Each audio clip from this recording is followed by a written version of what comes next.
म संयुक्त चालक मञ्चको स्पोक पर्सन र हजुरहरूलाई केही जानकारी गराउन गइरहेको छु। मेरो सहयोगी राहुल सारज्यूले चाहिँ एउटा इन्डिपेन्डेन्ट क्यान्डिडेटमा आफ्नो नाम दर्ता गरेको हामीले थाहा लाग्यो।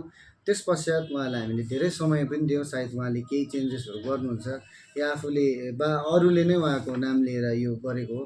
तर उहाँले यत्रो समयमा नि उहाँले कुनै प्रकारको हामीलाई प्रतिक्रिया नदिँदा चाहिँ आज चाहिँ हामीलाई यो पक्का भयो कि उहाँले आफ्नो क्यान्डिडेटमा नाम दिनुभएको रहेछ।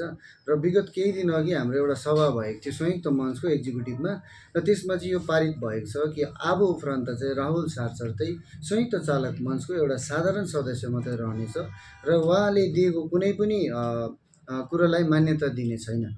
यो उहाँलाई अब हामीले यो प्रेस मार्फत पनि उहाँलाई जनाइरहेको छौँ। र म एउटा स्पोक पर्सन भएको नाताले पनि उहाँ एउटा मेरो सहयोगी हुनुहुन्थ्यो र उहाँलाई मैले यो सम्पूर्ण हाम्रो एक्जिक्युटिभको मिटिङ भए पश्चात चाहिँ मैले यो प्रेस मार्फत जानकारी गराइरहेको छु। र साथसाथै हाम्रो कतिपय चालकहरूमा के अनियलतामा छ भने कि जिटिएले केवल मुखले मात्रै यो गर्दैछ कि हातले पनि गर्दैछ, दस्तावेज पनि छ भनेर। यो चाहिँ हाम्रो 27 तारिक भएको एउटा मिनट्सको यो पेपर हो र मिटिङको पेपर हो। अनि यो पेपरमा चाहिँ तपाईँहरूले देख्न सक्नुहुन्छ है, पुल एन्ड ट्रान्सपोर्टको सभासद हुनुहुन्छ, उहाँको साइन पनि छ। र जति पनि दाजुभाइहरू हुनुहुन्छ जसलाई चाहिँ शङ्का लाग्छ उहाँहरूले यो मिनट्स हाम्रो अफिसमा आएर तपाईँहरूले हेर्न सक्नुहुन्छ। र साथसाथै म के भन्न चाहन्छु भने जति पनि चालकहरूले आफ्नो डकुमेन्ट तपाईँहरूले बुझाउनु हुँदैछ, कतिपय दाजुभाइहरूले यो रङ मेसेज पनि दिँदैछ कि अब यो संयुक्त चालक मञ्चले यो भोट लिस्ट हेरेको होला भन्ने कतिपय कुराहरू पनि हामीले सुन्यौँ है। यो केही पनि होइन, कदाचित होइन। फर्स्ट हाम्रो सभामै एउटा मिनट्स पास गरेको छौँ हामीले कि हामी कुनै पनि राजनीतिक दलसँग जुडेर काम गर्दैनौँ, हामी एउटा मिडलमा बसेर काम गर्छौँ। भोलिको दिनमा कुनै पनि राजनीतिक दल आए पनि हामी उनीहरूसँग जुडेर काम गर्न सकौँ भनेर, र हामी जे काम पनि गर्छौँ एउटा चालक हितमा नै गर्नेछौँ भन्दै म यो मेरो सानो वक्तव्य शेष गर्न चाहन्छु। विशेष गरी हामी हिमालयन ट्रान्सपोर्ट कोअर्डिनेसन कमिटी साथै त्यसलाई नै हामीले हाम्रो चालकहरूको कतिवटा समस्या समाधान गर्नको लागि संयुक्त मञ्च भनेर अझै धेरै विराट रूपमा हामीले चालकहरूलाई जम्मा गरेर यहाँ हामीले धेरैवटा कामहरू सुरु गऱ्यौँ। र सुरु गर्दादेखि नै हिमालयन ट्रान्सपोर्ट कोअर्डिनेसन कमिटी भनौँ अथवा संयुक्त मञ्च भनौँ, हामी चाहिँ कुनै पनि राजनीति गर्दैनौँ भनेर अघिबाटै हामीले धेरैवटा प्रेसमा हामीले घोषणा पनि गरेका छौँ। त्यो घोषणा सँगसँगै साँचो पनि हो, हामी आउने दिनमा पनि राजनीति गर्दैनौँ र आज पनि हामी राजनीति गरेको छैनौँ, गर्दैनौँ भनेर हामीले अघिबाटै भनिसकेका थियौँ।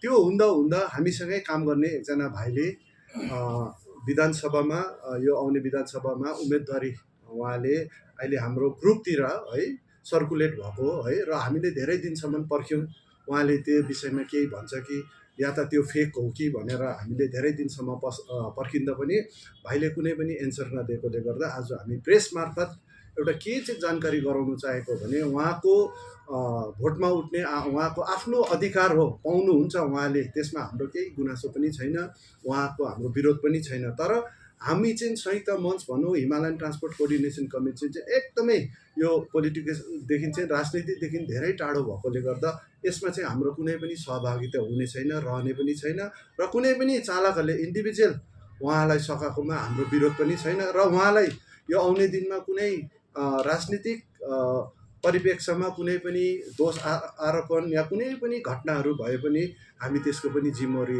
छैनौँ। तर एउटा कुरा चाहिँ के हो, भोलिको दिनमा हुनसक्छ उहाँ यो उम्मेदवारी फिर्ता पनि लिनु सक्छ होला, उहाँको त्यो कन्फर्मै चाहिँ भएको छैन, नोमिनेसनहरू पनि उहाँले हाल्नु भएको छैन।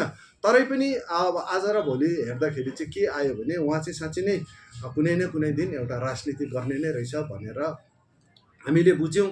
र हामी यहाँ अहिले जतिजना पनि छ केन्द्र समितिको भनौँ है, र त्यसमा सभाहरू पनि बस्यौँ, र त्यो सभामा के भयो यो पछि हाम्रो भाइहरूले बताउँछौँ।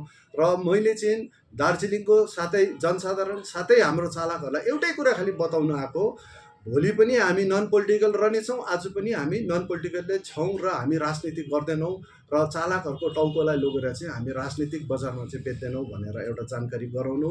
र अर्को कुरा चाहिँ हाम्रो चालकहरू धेरैजना चालकहरू चाहिँ एउटा कुरामा कन्फ्युज भएको छ, जिटिए र भारतीय प्रजातान्त्रिक मोर्चा भनेको चाहिँ के हो भन्दा भारतीय प्रजातान्त्रिक मोर्चा भनेको चाहिँ एउटा पोलिटिकल पार्टी हो, जिटिए भनेको चाहिँ सरकार हो। हामी चाहिँ भारतीय प्रजातान्त्रिक मोर्चासित मिलेर कुनै काम गरेको छैनौँ। तर एउटा कुरा चाहिँ के हो भने उहाँहरूको सरकार चाहिँ जिटिएमा भएकोले गर्दा कतिवटा काम चाहिँ उहाँहरूसित मिलेर गर्दैछौँ। तर हामीले जुन जुन काम भनेको छौँ त्यो पनि उहाँहरूले पूर्ण रूपले फुलफिल चाहिँ गरेको छैनौँ। र त्यो के कामहरू हुँदैछ त्यो पनि यहाँहरूले भाइहरूले नै विशेष गरी खटिरहेको छ है। र भाइहरूले नै बताउने भएकोले गर्दा मेरो बताउनु पर्ने कुरा चाहिँ यतिमै समाप्त गर्छु। हजुर धन्यवाद। हजुर एउटा प्रश्न है तपाईँलाई है, त्यो जुन भाइको कुरा गर्नुभयो नि है, उहाँले त्यो अफिसियली म उठ्छु त भन्नुभएको छैन है, त्यसै कारणले त्यो उहाँको सदस्यताहरू चाहिँ के गर्नुभएको छ? त्यो सबै विषयहरू हामीले अब मैले खासमा भाइहरूले भन्नुपर्ने अब तपाईँले सोधिहाल्यो। उहाँको एउटा साधारण सदस्य चाहिँ रहनेछ है।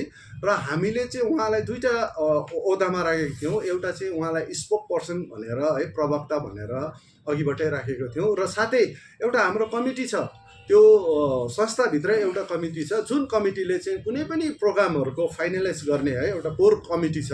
त्यसमा पनि भाइ भएकोले गर्दा उहाँलाई त्यहाँबाट पनि हामीले त्यो कामबाट पनि उहाँलाई वञ्चित राखेको छौँ। र उहाँ साधारण सदस्य भएर पनि हामीलाई सुझावहरू दियो भने त्यसलाई हामी एक्सेप्ट गर्ने भनेर हामीले सभामा निर्णय पनि लिएको छौँ।